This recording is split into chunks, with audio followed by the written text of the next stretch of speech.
Some say he is the origin of Santa's naughty list. Others contend he's a remnant of pre-Christian beliefs, the horn god of pagan religions. Whatever his background, Krampus remains a figure of fascination and wicked fun in the Christmas celebrations of the European Alps. Krampus was said to have travelled with Santa Claus as the jolly elf made his way on Christmas Eve, delivering presents to good little children. However, if a child had been bad through the year, Krampus would deliver punishments and misery, beating a child with twigs, pulling off their ears, and in extreme cases, shoving them in a basket and carrying them off into the night. This is how Krampus operates.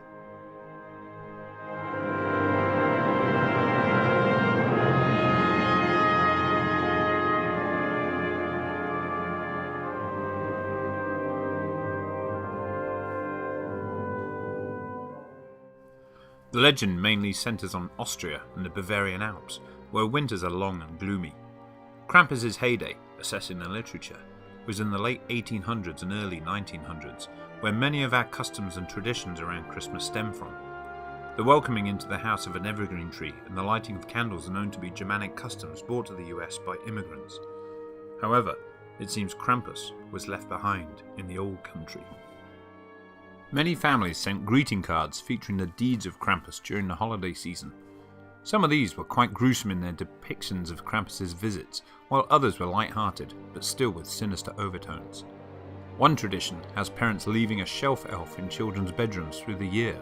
This elf, called Black Peter, would report back to Krampus on children's misdeeds, from which Krampus would decide on a suitable punishment.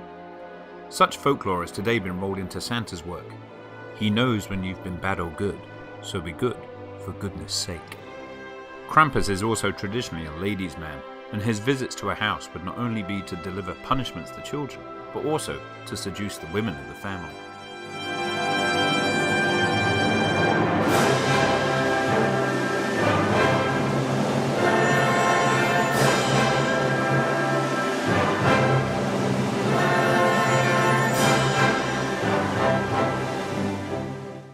Today, the Krampus legend is kept alive in Austrian towns such as Graz and Salzburg, where every December, Krampusnacht is celebrated with costume parades and parties. In the United States, there has recently been an introduction of Krampusnacht parties, notably in San Francisco, where it's viewed as an adult alternative to Christmas, with specially brewed Krampus beer available. Although Krampus no longer enjoys the status he once did, perhaps due to his appearance closely related to the devil, or views on child abuse changed for the better, his influence is still felt in the Alps.